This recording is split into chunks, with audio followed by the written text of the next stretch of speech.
Welcome to the channel guys, this is Prajwal, your producer and audio engineer from RaagSpire. In this video we are going to cover mixer track in FL Studio. The only reason I am covering this topic because of the beginner producers who are just starting out making music and mixing projects in FL Studio. So let's get right into it without wasting any time and understand what is mixer track in FL Studio.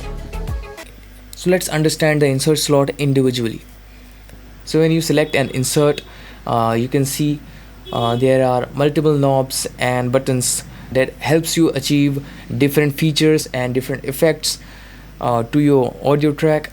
So first let's start with this green light here. What it does is it's basically is the on and off button of your track, which mutes or even solos your track from the entire mixer track. So to mute and unmute your track, just left click on it. There you go. And to solo it, just right click on it. There you go. So let's play it. Mute and unmute.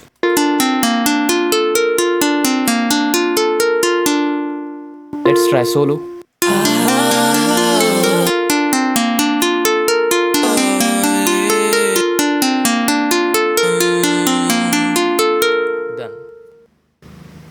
So this is how you solo and unmute and mute your track.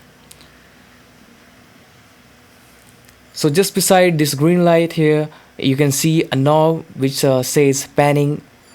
So it is set to the center now, and I'll show you how it works. Let's solo it first and play it.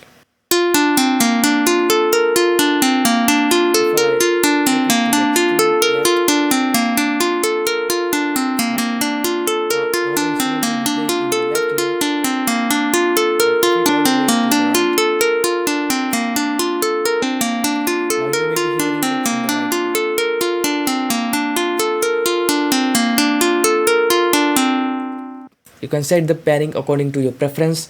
You can set it maybe like just 10%, 15%, 20%, whatever just you like, and whatever space you want to create in your mix. So just below this panning knob, you may see a fader, which normally does is increase and decrease the volume of the track. So now if I may play,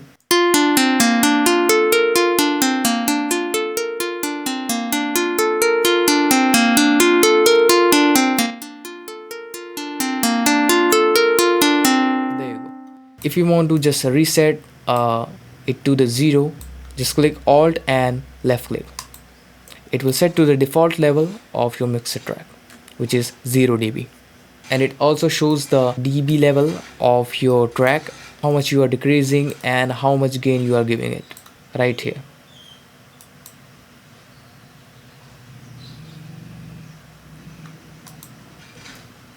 If we go to the bottom of this track, you can see these two options which says track latency and arm disk recording. Now you can set the track latency by just clicking on it, and you will see multiple track latency options here. And with this arm disk recording option, you can individually record any instrument throughout the mix, even if all the instruments are playing with it. Just let me show you. If you click here and hit the record button,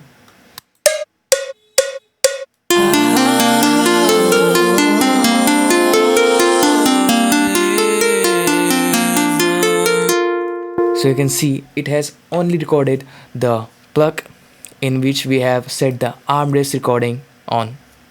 So even with all the tracks playing together, it recorded only the plugged instrument individually. There you go.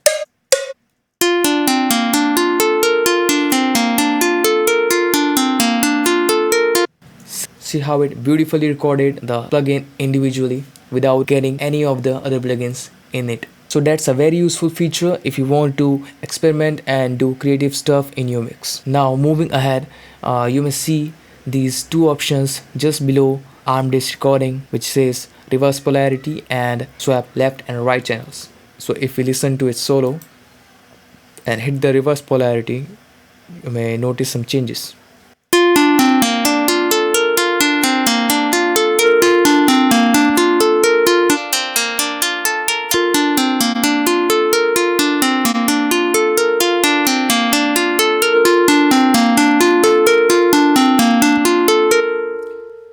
So see how it changed the sound quality of the instrument track.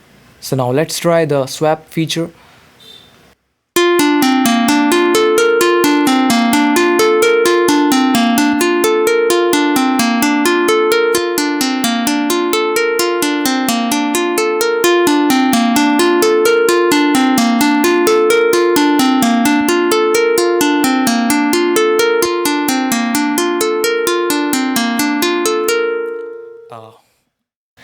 A very little difference, but a quite huge difference for the engineers. These two features can be useful when you are mixing and your sound isn't getting right, or there's some error with your sound you may need to fix. You can go with these two options. So beside these two options, you can find stereo separation knob, which merges your sound to the mono if dialed right, and separates your sound to the complete stereo if we dial it to the left. So let's hear it.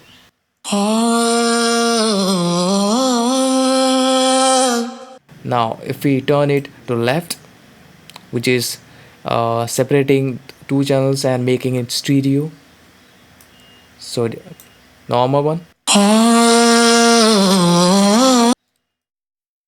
stereo one,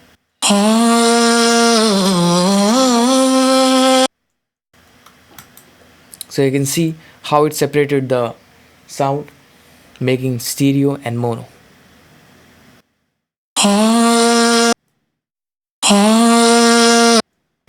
So we are almost done with the individual insert track. Now there are just two options left, which now if you see the symbol, which is disabled as of now when I put an effect plugin on the plugin rack.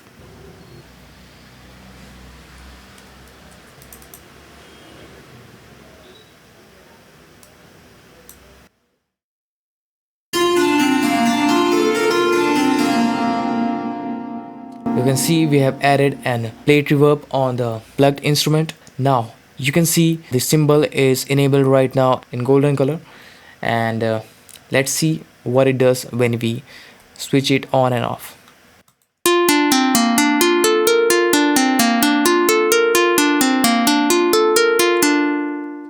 Turn on.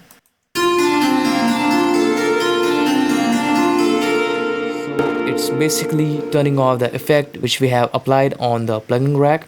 But most of you will be wondering, it's quite useless when we can turn the effect off from the plugin rack. As you can see, if I'm turning the effect off, but the thing is, it is not used for a single plugin on the rack. When you have two or more plugins on the rack,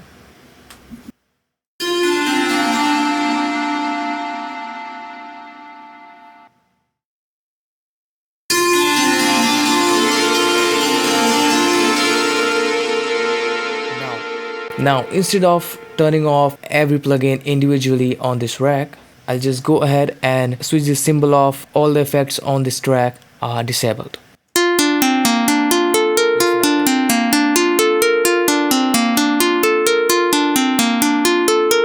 Let's turn it on.